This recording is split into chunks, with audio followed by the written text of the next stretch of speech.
क्या हुआ भाभी, किसका फोन था?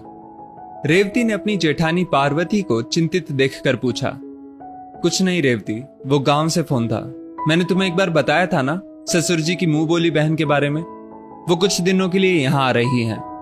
अच्छा, चलो अच्छा है ना भाभी, कई दिनों से बाहर से कोई नहीं आया है और ना ही हम कहीं बाहर गए हैं। मैंने तो उन्हें देखा भी नहीं है। शुक्र मनाओ रेवती कि तुम उनसे नहीं मिली।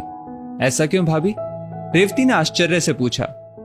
रेवती वो कुछ अजीब सी हैं, उनसे किसी के घर की सुख शांति सहन नहीं होती। वो जब भी आती हैं घर में कुछ ना कुछ क्लेश जरूर होता है। मैं तो 15 सालों से देखती आ रही हूँ। पहले सासू माँ और चाची जी के बीच हमेशा झगड़ा लगाती थी, फिर मेरे और ननंद जी के बीच उन्होंने गलतफहमी पैदा कर दी। इसी कारण दीदी इतने सालों से यहाँ रहने नहीं आई है। मुझे तो डर लग रहा है कि कहीं हमारे बीच भी वो कुछ गलतफहमी न डाल दे। तुम थोड़ा संभल कर रहना उनसे। पार्वती की बातों में चिंता साफ झलक रही थी। पार्वती और रेवती दोनों जेठानी देवरानी थी और बहुत प्यार से मिलजुल कर रहती थी। रेवती की शादी को 4 साल हो गए थे और उसका एक 2 साल का बेटा भी था। रेवती नौकरी करती थी और पार्वती घर पर रहती थी। पार्वती के बच्चे बड़े हो चुके थे। जब रेवती नौकरी पर जाती तो पार्वती उसके बेटे का बहुत अच्छे से ध्यान रख लेती। इसी बहाने उसका मन भी लगा रहता।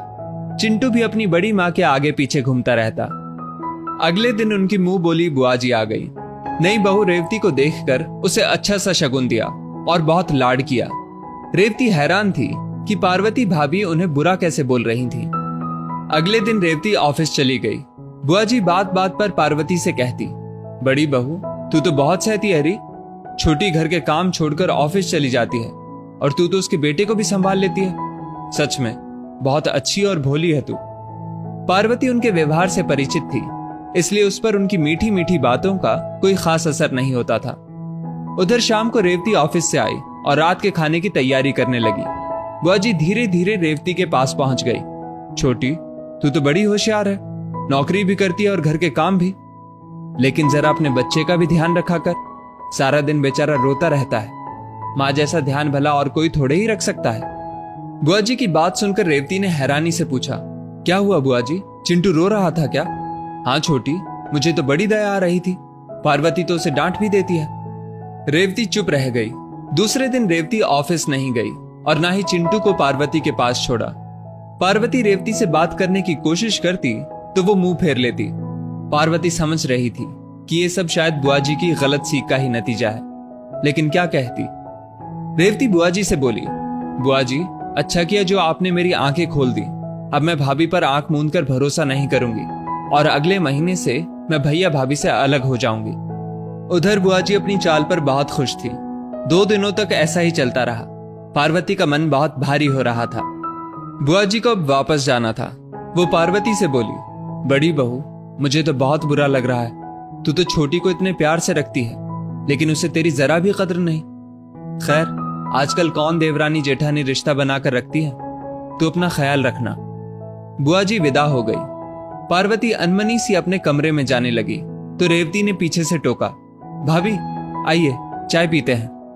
पार्वती ने आश्चर्य से देखा तो रेवती बोली, अरे भाभी ऐसे क्या देख रही हैं? बुआ जी अब चली गई हैं।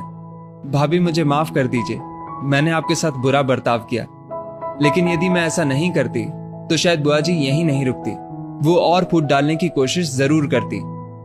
पार्वती बोली, लेकिन तुम ऑफिस क्यों नहीं गई? वो तो 2 दिनों की छुट्टी थी, इसलिए मैंने ये नाटक किया। भाभी ये झगड़ा हमारे बीच मनमुटाव नहीं, बल्कि हमारे रिश्ते पर लगा काला टीका था, जो हमें बुआ जी की बुरी नजर से बचाने के लिए था। रेवती ने झुककर पार्वती के पैर छू लिए। पार्वती ने उसे गले से लगा लिया और चिंटू भी भागकर अपनी बड़ी मां से चिपक गया। पार्वती रेवती की समझदारी पर बहुत खुश थी। अनचाहा मेहमान अब जा चुका था। दोनों देवरानी जेठानी मजे से बैठकर चाय पी रही थी। दोस्तों इस स्टोरी को लेकर आपकी क्या राय है नीचे कमेंट करके जरूर बताइएगा और ऐसी और भी बेहतरीन वीडियोस के लिए हमारा पेज जरूर फॉलो करें। धन्यवाद।